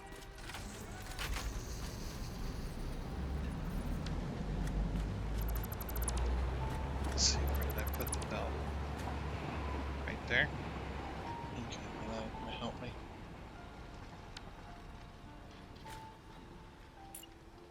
I mean, I could still make it work, but...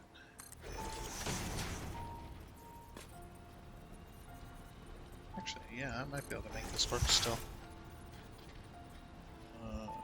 4. Yep, connected. I heard the little bleep, bleep. Yeah. I mean, we're close to making that work.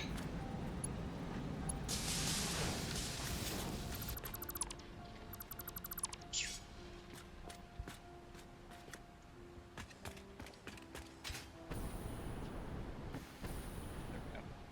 Plastic is going again. You know, I'm just gonna bury it. Why not? Just bury it. Yep, plastic is going. Okay. So yeah, this one is gonna work a little bit different because the way the rail car or the way the train station is placed. Connect all of the stations just like that.